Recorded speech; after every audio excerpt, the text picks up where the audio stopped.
Reactor online. Sensors online. Weapons online. All systems nominal.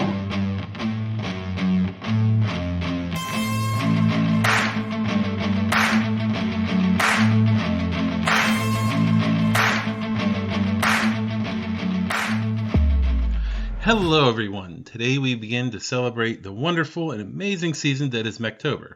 Late, but we're beginning. To start, we're going to take a look at a mech that I love, a mech that helped start the podcast you are listening to right now, and it is none other than the Penetrator. I've always been a fan of odd machines in Battletech, and while most of those weird wonders are machines that don't get a lot of love, like the Champion, Bombardier, Arctic Fox, and so on, the Penetrator has achieved a level of mainstream acceptance that most of them have not, either due to performance or aesthetics. So why is the Penetrator one of my favorite mechs? I think for that answer we need to look at the in-universe and out-of-universe aspects. The concept for what would become the Penetrator starts with a smaller and arguably deadlier mech, the Blackhawk. And while the Blackhawk has a long and storied history in the clans before they so rudely crashed the party in the Inner Sphere, it would be encountered by the Federated Commonwealth and the Draconis Combine in a most jarring and terrifying fashion as part of a seemingly unstoppable juggernaut that came from the periphery. Both the Commonwealth and the Combine began projects which attempted to replicate the Blackhawk. Somehow, though, they reached entirely different conclusions as to what the mech should be. While the Combine would design and build what I feel is the best Inner Sphere copycat mech of the invasion, the Federated Commonwealth decided that the Blackhawk had some room for improvement. You can't see the air quotes, but rest assured, they are there. Let's take a look at what the dream team at Callan, the company which ended up designing the Penetrator, came up with. When Callan decided they were building an Inner Sphere Blackhawk, they first pushed the chassis up to 75 tons. In a way, this makes perfect sense, as even the Combine went up to 60 to assure they could build a near peer to the clan machine. The next step was determining the speed of the Penetrator. And where the Blackhawk has a ground speed of 86 kilometers an hour at a full run, the Penetrator is a full 20 kilometers an hour slower, which is also reflected in a jump distance, which is a full 30 meters shorter at 120 meters. So now, in Callan's quest to emulate the Blackhawk, they placed 3 medium pulse lasers in each side torso, and while this does limit them to the Penetrator's front arc, it also makes them more durable than arm-mounted weapons. And in each of the mech's arms, it puts... Wait, the notes can't be right here. No. An extended range large laser. Now, remember how I said Callan and the FedCom not only tried to emulate the Blackhawk, but also tried to improve upon its design? This was their solution. After making their mech that was supposed to be a take on the Blackhawk 20 tons heavier, they then made it 20 kilometers an hour slower and decided that they didn't want to try to emulate the Omni technology. They also decided that range was more important than building a machine that would blind its enemies as it vaporized them. Then, for an added measure of defense and straying farther from the design it was based on, they added an anti-missile system and its ammunition. Now, don't get me wrong, it has an impressive 13 tons of armor, and its 12 double heat sinks allow it to fire all of its long or short-range weapons at once, or even an ER large laser and 3 medium pulse lasers. While having this well-armored, almost pure energy boat with a standard weapon is an awesome thing, I don't think it would have killed the design to mount half a ton less armor and put the anti-missile system in a side torso with case instead of the center torso. What the Federated Commonwealth did wasn't build a copy of the clan's Blackhawk. Instead, the engineers at Callan built a slower but more reliable and durable version of the FLS 7K Flashman.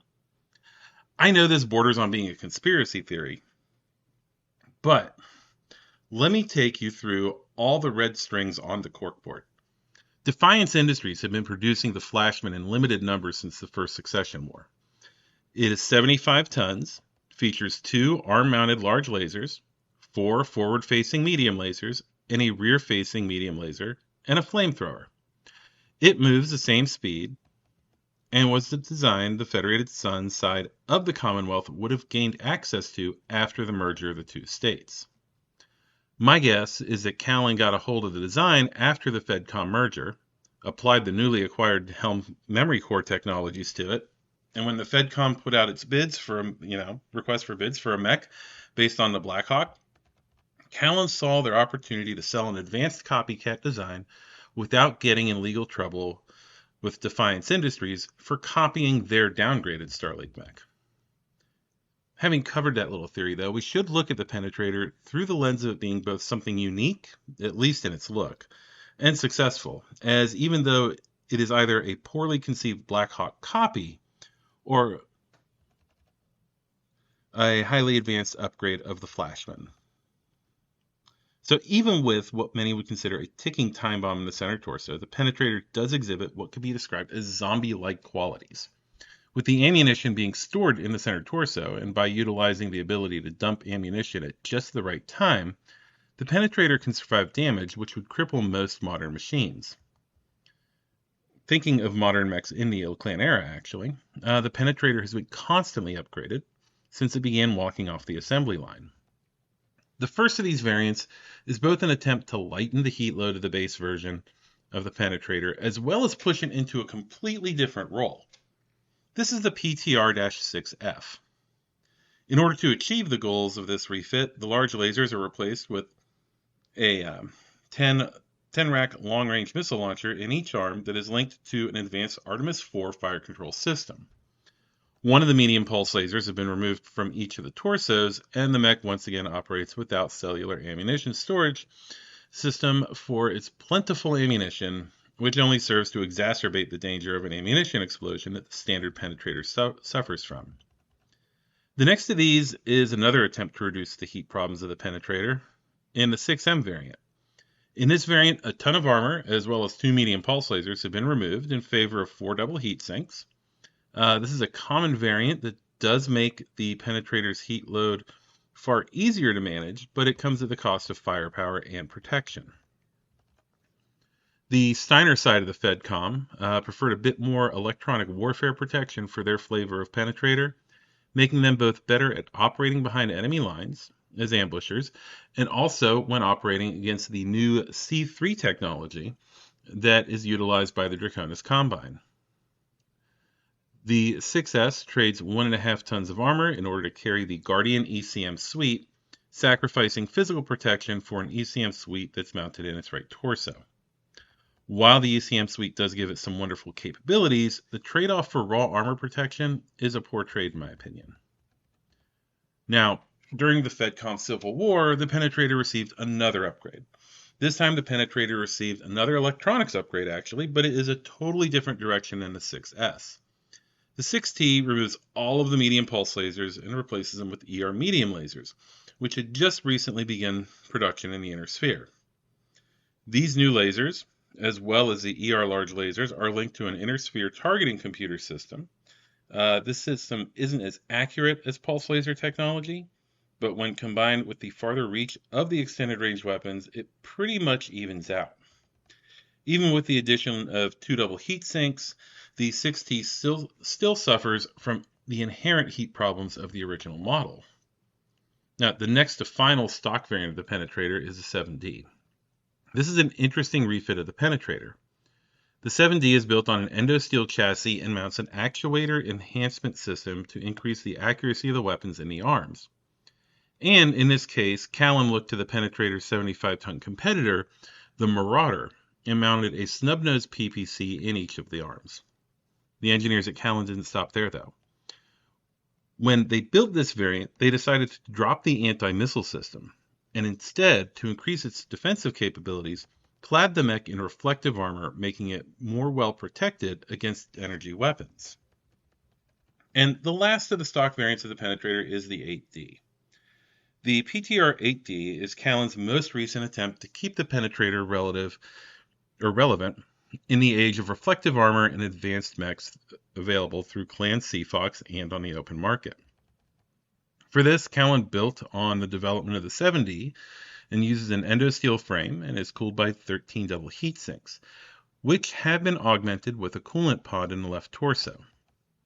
The anti-missile system has been upgraded to a laser-based anti-missile system, once again removing the Penetrator's ammunition dependence. The armor on the Mech is the same reflective armor as the 7D model. And Callan also replaced the medium pulse lasers with standard medium lasers in each of the side torsos, with a single large re-engineered laser in each arm. This, combined with its enhanced cooling, allows it to defeat mechs that would also use reflective armor. And, if walking, can fire all 6 of its medium lasers and a large re-engineered laser, or both of those advanced large lasers with 3 medium lasers while only producing 2 heat. One other variant does exist, and it is one of a kind. The variant I am talking about is the Penetrator that was piloted by Archer Cristofori. The Mech itself started life as a stock PTR-4D. After Archer's heroic actions on Huntress, though, the ER large lasers were replaced with their clan equivalents, and 2 double heat sinks were added with the saved weight. When Archer retired, his Penetrator went to Thorin with him, where, during the FedCom Civil War, it carried him through countless battles, in multiple campaigns, from a guerrilla action on his home planet to the Jade Falcon occupation zone. In the Ilclan era, it is unknown where the Mech has ended up.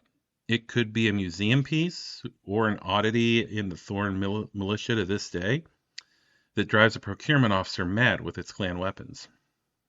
If that is so, though, as my favorite archaeologist likes to say, it belongs in a museum. So, for the person who asked me to cover why I love the Penetrator and why it is one of my favorite mechs, it's weird. It sits right up there with the Champion, Rakshasa, and Bombardier. Each of these mechs not only look unique and bring something interesting to the table, but it also give Battletech an odd and quirky feel to it. I mean, not every mech can be a Marauder. We still, though, need to look at this wonderful machine in Alpha Strike. So let's take a look at the Flashman Penetrator. We start off with the PTR-4D. It's 39 points and a skirmisher. It's a battle mech size 3 with a target movement of 1 and has a movement of 8 jump. Has a relatively middle-of-the-road firepower with 3 at short and medium and 2 at long, as well as an overheat of 3. The 4D has pretty good armor and structure of 7 armor and 6 for its structure, and the only special that it has is anti-missile system. The 4F is an odd mech out for the chassis. It's a missile boat with a point value of 43. Once again, it's type battle mech, size 3, TMM1, and 8 jump. You'll be hearing that a lot. It does hit a good bit harder than the 4D with a short of 4, medium of 5, and long of 2. It retains the armor of 7 and structure of 6, with specials of anti-missile system and indirect fire 1, giving it a bit more utility on the battlefield. Next up is the 6M model. And my thing just scrolled too far. There we go. This model is 39 points like the 4D and makes a few interesting trade-offs. Like the earlier version of the Penetrator, it's type battle mech, size 3, TMM1, movement of 8, and jump. It is also a skirmisher and does 4 damage at short and medium ranges, and 2 at long. It does have a reduced overheat of 1, though, and also has both armor and structure of 6 with special of anti-missile system. After the 6M, we get into the 6S. Give me 1 second, I gotta take a drink. The 6S is once again a minor variation on the 4D. This time, it is also a 39-point skirmisher, though it makes different trades than the 6M. The 6S has the standard Penetrator stat line, battle mech, size 3, TMM1, movement of 8, jump, as well as retaining the 3 short and medium with a long of 2 and an overheat of 3 of the 4D. It does, however, trade its armor down to 6 for the ECM special ability, retaining the 6 structure and AMS special ability.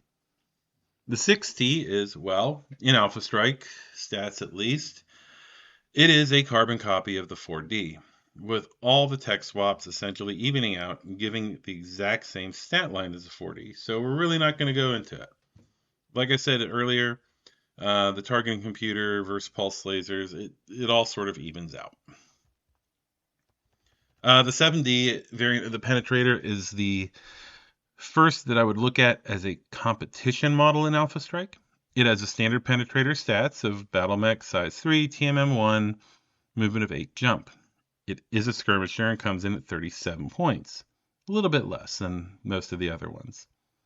It has a short of 4 and medium of 3, armor of 7, structures of 6, with specials of energy and reflective armor, making it a very effective and hard to kill battlefield unit. The 8D is the last of the stock penetrators. This model comes in at 39 points again, Battle Mech size 3, TMM 1, movement of 8, jump. It's a brawler with damage of 4 at short and medium and no long range with just 1 overheat. Has armor of 7 and structure of 6 with specials of anti-missile system, re-engineered laser, and reflective armor. This would be the other competition model if I were to use it in an Alpha Strike event. Overall thoughts on the Penetrator and Alpha Strike is that it is a solid unit in most, if not all of its configurations, at least in all but one. It does harbor a few fatal flaws, or actually it harbors a fatal flaw, and that is the lack of case or case 2. I seriously can't believe that Callan Industries, one of the premier mech manufacturers in the Inner Sphere, doesn't have ready access to case technology, and that no one there has thought to move the anti-missile system ammunition to a side torso and sacrifice half a ton of armor to mount case to protect it. I'm also shocked there isn't a field refit of the 4D, 6M, 6S, and 6T. This swaps out the standard anti-missile system for a laser anti-missile system in the Dark Age or Ill Clan eras, given that the 4D is actually still in service in the current era of Battletech, so pretty much in service for almost 100 years now. Now, if you have made it this far, I want to thank you very much. If you would like to support the Unicorn Company podcast, you can do so at patreon.com/unicorncompany. Also, if you would like to get one of the new Penetrator minis, you can find them at our sponsor, fortressgamesandminiatures.com. You can find the Penetrator in the Hanson's Rough Riders Battle Lance Force Pack for $22.49, which is a significant price drop from the $29.99 retail price. Like I said, that is at fortressminiaturesandgames.com. I also would like to thank you all for listening. Thank my patrons for supporting the podcast and helping make it possible. Thank you all. And until next time, this is Carrie signing off. I'm gonna find my meaning, I can make a change, I wanna play the game. You wanna sink or swim, I'm gonna go down swinging. Look deep within, get lost in the field, just need a win. I'm going off, I know it's time to make a change, and I can take the pain. You wanna sink or swim, I'm gonna go down swinging. Look deep within, get lost in the field, just need a win. I'm gonna find my meaning, I can make a change, I wanna play the game. Now, where do I find the button to stop this? Oh, I'm getting old. Oh well.